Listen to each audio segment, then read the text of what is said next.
My name is Jimena Araya Fischer. Can you hear me well? Yes? Wonderful. I am indeed a former dancer, but I'm also passionate about everything health and wellness. Well-being specifically has been my research. And now working for Next Avenue PBS, healthy aging is definitely a pillar and central to our everyday conversation, our editorial and research focus. And I am honored today to be joined by both Tony Wiscore and Ghazali. Tony is the D.H. Chen Distinguished Professor of Neurology and Neurological Sciences and the director of the Phil and Penny Knit Initiative for Brain Resilience at Stanford University. His lab studies brain aging and neurodegeneration, focusing on age-related cognitive decline and Alzheimer's disease. My right honored Ghazali, neuroscience, neurologist, inventor, great photographer, author, entrepreneur, and investor. Adam is the founder and executive director of Neuroscape and the David Dolby Distinguished Professor of Neurology, Physiology, and Psychiatry at UCSF. And I read this, according to your book, The Distracted Mind, you are a trailblazer in the study of how the brain manages distractions and interruptions. Yeah. You're also the co-founder and chief science advisor for Aquile Interactive.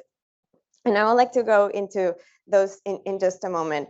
But tracing back to the previous conversation on healthy aging, life expectancy, it's evidently that it has risen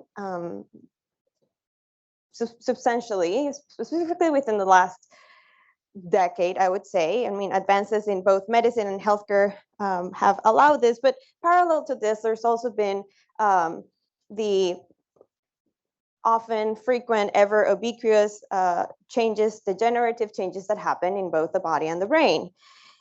So using this as a reference and bringing both into the conversation, technology development, scientific research, and brain-body interactions, I would dare to say that to improve cognitive abilities across diverse populations and focusing in our older populations is paramount.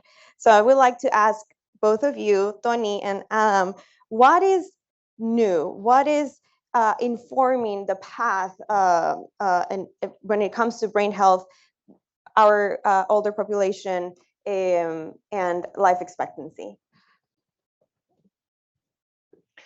Sure. Well, thanks for having me here. This is always an exciting conversation when it's the interface of longevity and health span. They're not exactly the same thing. They interact in lots of ways. It's funny, I was looking at the word longevity, and I was reflecting that for 30 years I've been doing aging research, and I never talk about longevity. Personally, I've actually never cared about longevity. I've always focused on quality of life. I do have to say, though, that during COVID, I had my first child born, a baby daughter. I actually do care a lot more about longevity now. So it's interesting how that did shift for me, sort of in a very powerful way. But still, obviously, no one wants to live longer if you don't have your capacity to engage in the world in a meaningful way. So I don't think that's changed. But I would like to live longer than I ever have before.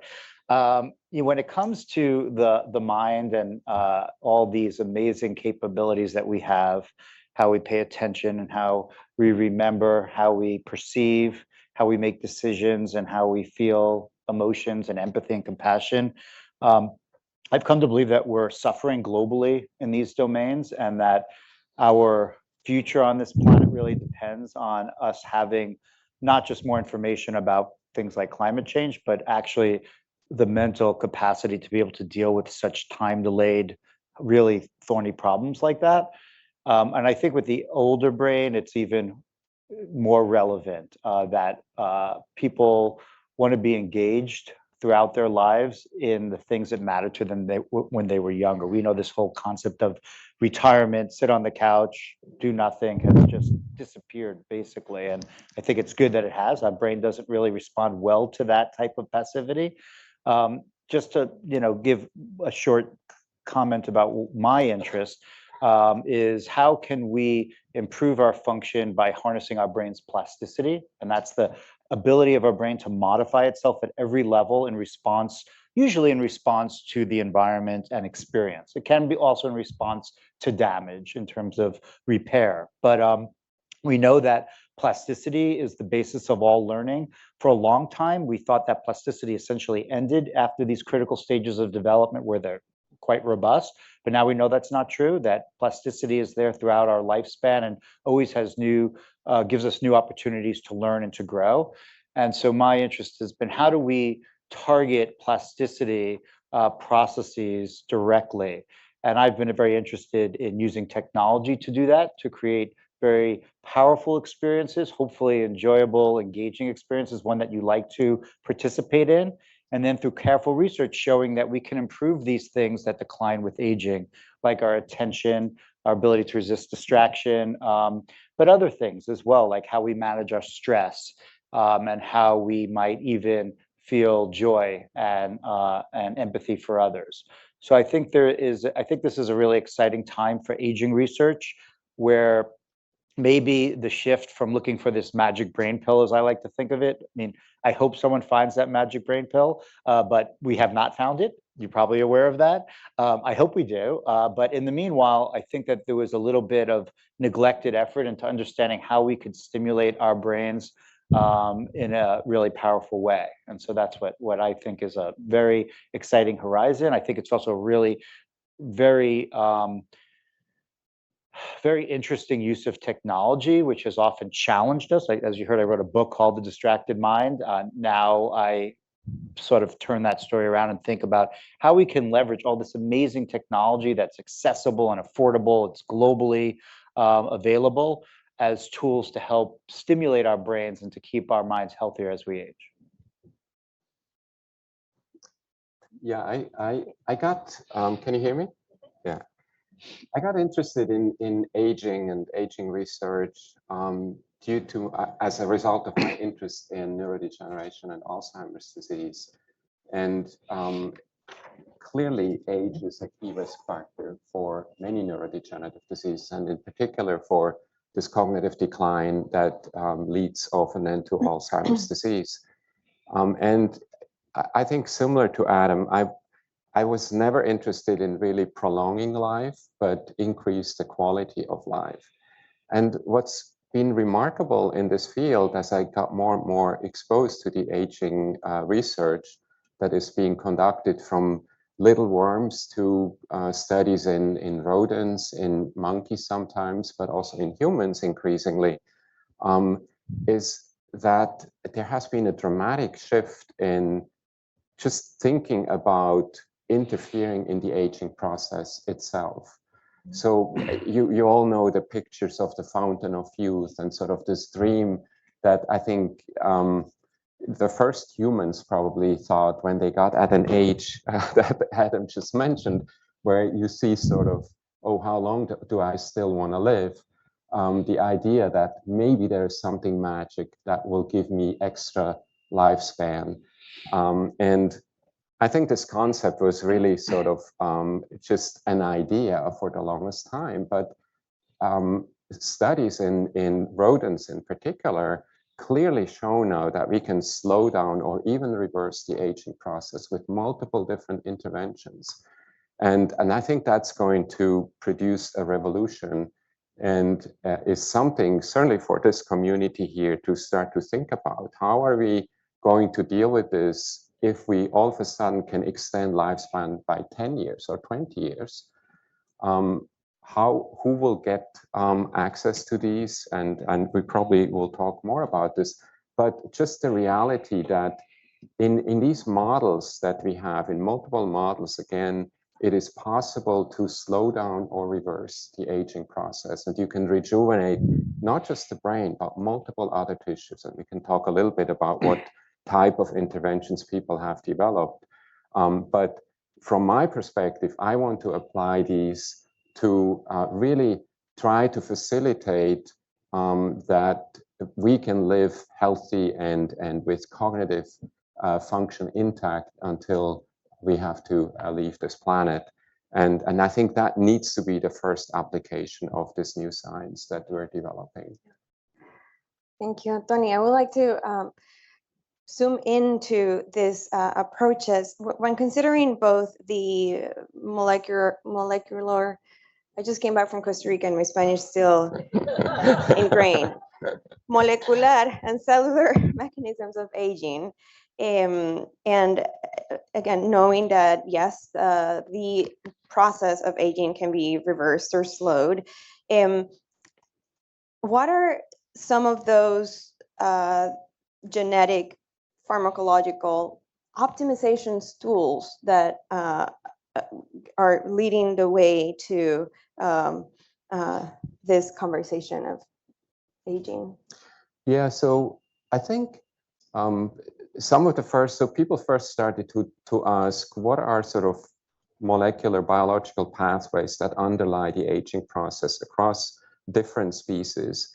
And they discovered some what we call hallmarks of aging. And so some of these first sort of generation drugs that are, some of them even proposed to be tested in clinical trials now in humans, involve targeting metabolic pathways. You may have heard about rapamycin or metformin. These target sort of very fundamental processes of energy metabolism that people have shown, again, in these animal models have sometimes quite dramatic effects. And so some of my colleagues, when I go to these meetings, they actually take some of these drugs themselves. I don't. I always get asked, what do you do? I exercise. I try to eat a very diverse diet inspired by Alice Waters. But I think these are sort of the fundamental process. And then people have, as I mentioned, exercise, have found that exercise interventions across, again, multiple different species have beneficial effects. And then we have discovered together actually with Tom Rando, who previously was the co-director of the Center on Longevity here, he discovered that factors in young blood can regenerate old muscles. And together we can apply this to the brain and could show, again, first in mice, that old mice, if you treat them with the liquid fraction of blood, which is called plasma, rejuvenates their brains at multiple levels, at the molecular level, at the cellular level, but most importantly, functionally, these mice become smarter. They have actually similar problems like older people, that they don't remember spatial cues, they forget where they can find their food and things like that. So we can test their memory function. And so we're trying to find out what are these factors that are responsible for these effects. But we also see at the same time that factors in old blood are detrimental, so we can potentially inhibit those. And then people have applied reprogramming of cells to make them basically erase sort of marks of aging. As we get older, our cells accumulate some tags on the DNA. And people have discovered if we erase these tags, you can rejuvenate an organism. And so this is also a very hot field that led to the foundation of Altos Labs, you may have heard, with a massive $3 billion investment. But I think these are sort of the key processes or pathways that people are studying. Thank you, Tony. And now I want to jump to digital interventions. As I mentioned, Adam, well, of course, you know, you're the founder of Neuroscape. Just to introduce you to Neuroscape, and I would love for you to elaborate more. It is a translational neuroscience center engaged in technology development and scientific research to advance cutting-edge technologies as novel brain assessment and optimization tools. So please tell us more about non-invasive brain strategies, especially considering the important salience synergy that experience creates in our brains. And what are these vehicles to neuroplasticity, as you mentioned, to producing optimal brain health, and what is what is that pushing of Neuroscape and new frontiers when it comes to brain health? Sure. Okay. In 2 minutes, I'll do my best. There's like when you're thinking about technology's role in improving cognitive function or brain function, there's like two categories. One is invasive and one is non-invasive. And you've probably heard about invasive, like Neuralink and implanting electrodes and stimulators. And, there's been some amazing work done in the invasive front, especially for like Parkinson's disease, deep brain stimulation. And it's certainly an interesting area of research. My own interests are non-invasive approaches. I think that we could do them faster. I think that the need now for new novel approaches is so great, and that people that are not suffering truly debilitating conditions would not want neurosurgery. And so, I don't think that they are competitive, really. They're two different approaches. And so for the last 15 years, I've been working on how can we use non-invasive approaches that often exist in our current technology landscape, often as entertainment tools, as plasticity promoting technologies or enhancement technologies. And this, for me, started 15 years ago. Before it was Neuroscape, it was my lab, Ghazali Lab at UCSF. And I had an idea for a video game. The video game's called NeuroRacer. It was 2008 as an idea. It became the topic, the main focus of a paper published in Nature in 2013, so almost 10 years ago now itself. And what we found there was that this was a video game that I designed, created with friends from LucasArts. And what we showed was that this game, by challenging and rewarding your brain in a certain way, was able to lead to improvements of the seniors, 60 to 80-year-olds, healthy, no dementia, their ability to play the game, which probably wasn't that surprising, but also showed that we could have improvements in their working memory, so their short-term memory, and their attention span, their sustained attention outside of the game. That now has been replicated over a dozen times in multiple populations. It was really interesting when it was first published. I mean, to me, it was like an exciting sort of blueprint of what you can do. Is never meant to be like, okay, every grandma in the world play this game. I never ever said that, but a lot of people would say, but this needs to be replicated. I'm like, exactly, that is what happens with the first paper.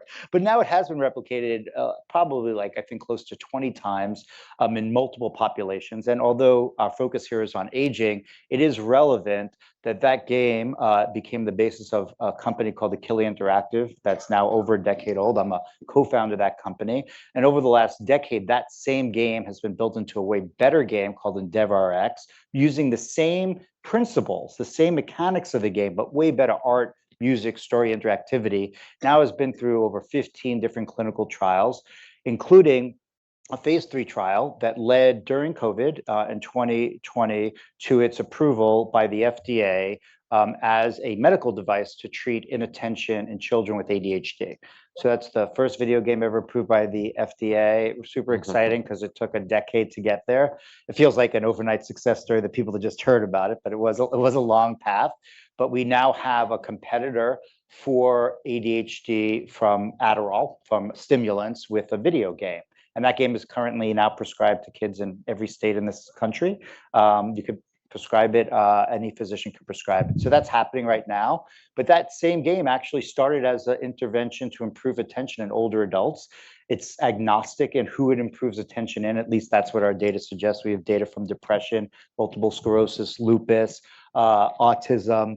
We have 2 studies on COVID fog now ongoing. Just to wrap this up, we've now at Neuroscape, my lab became a center. We have 45 people there. We have 10 faculty. Now we're interested in this concept of what we call a closed loop video game, which is essentially a game that's adjusting its challenges and its rewards based upon your data in real time so that you get a very personalized experience. How can we take this to the next level? What does the next decade look like?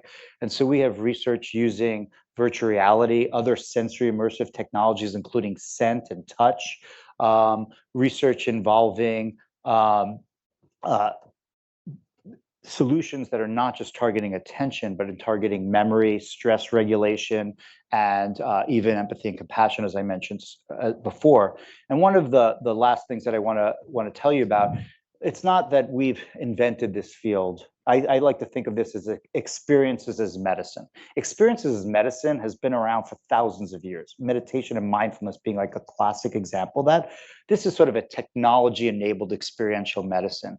But we often take lessons from real world experiences that are great, but maybe not accessible to all people, like meditation and mindfulness, like rhythm, music, and dance, physical fitness, navigating complex environments, and then bring these tools of motion capture and virtual reality and video game mechanics so that they can be delivered and tested.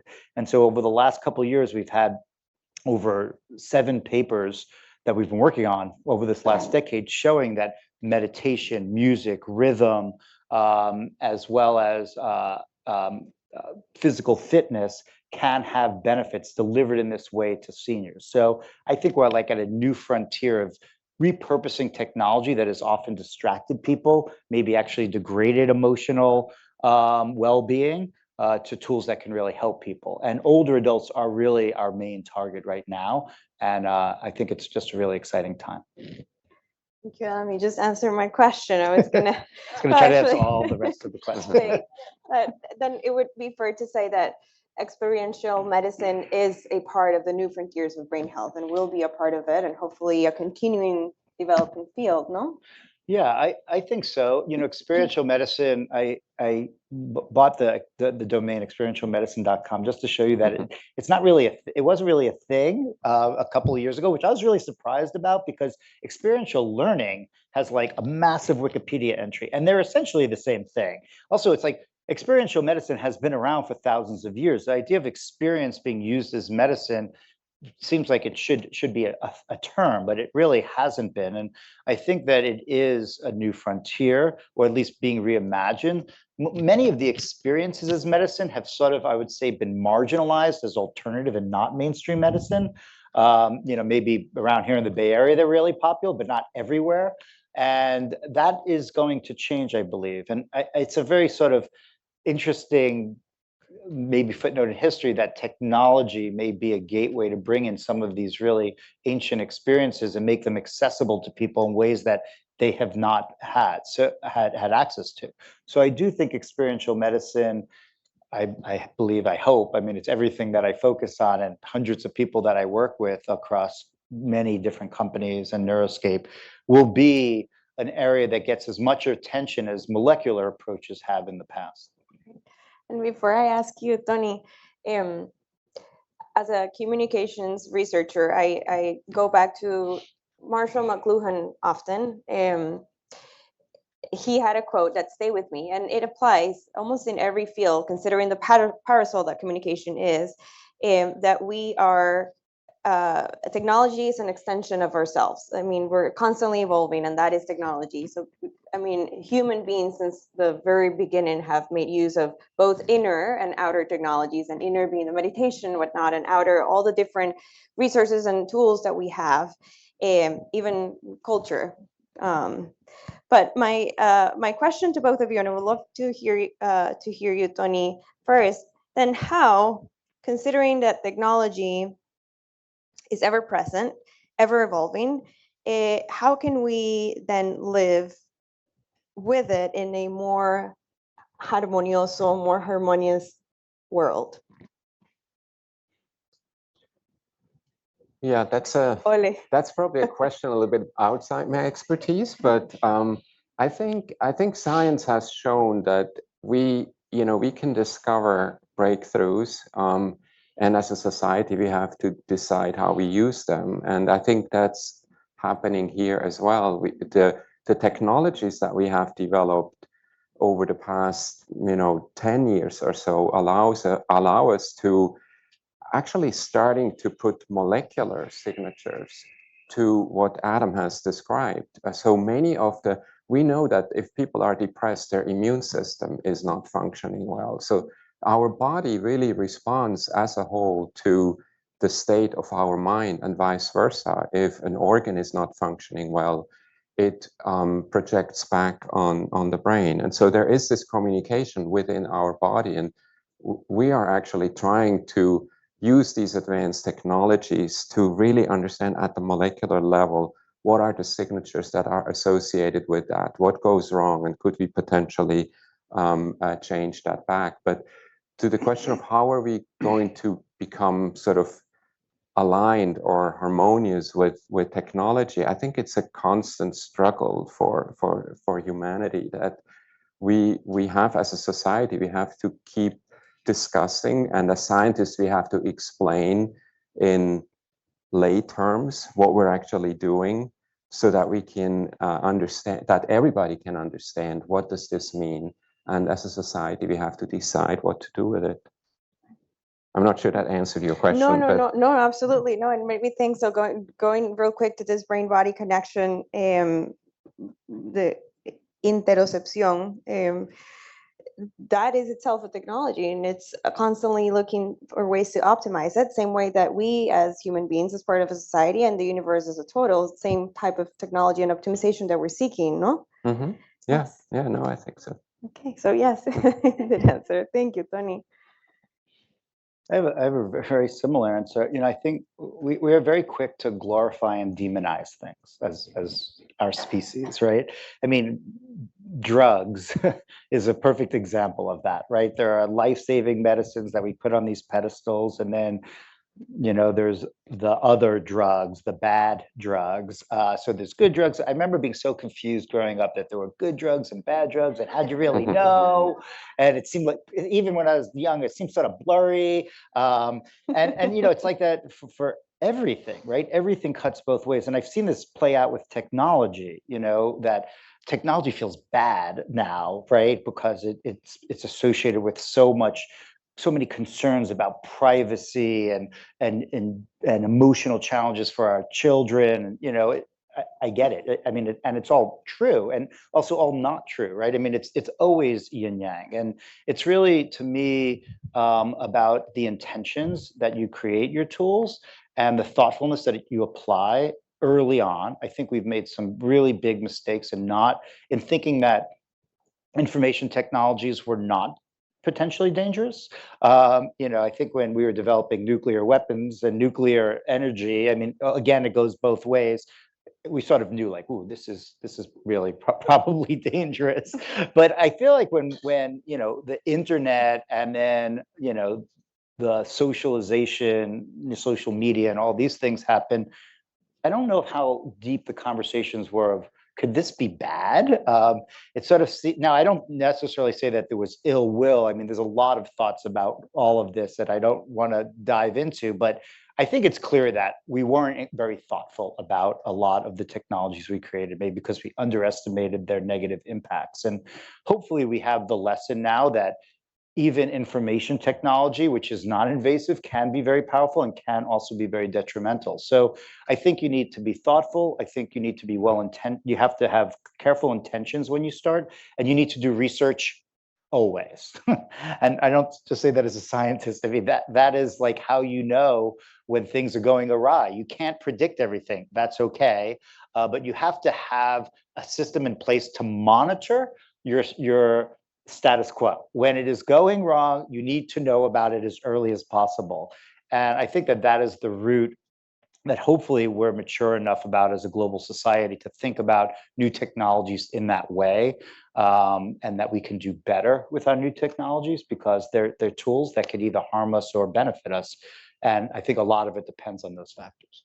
Totalmente. Gracias. All right, let's use this last minutes for questions. Please. Hi, thank you. Very interesting. My question's for Adam. Can you hear me?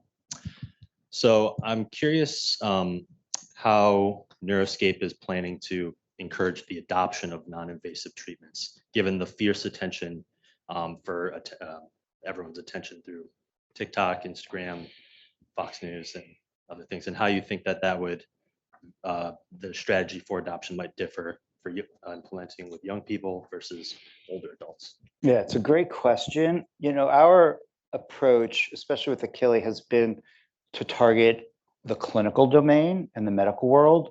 There's these two very different worlds that are not so different in reality, but are fractionated all the time.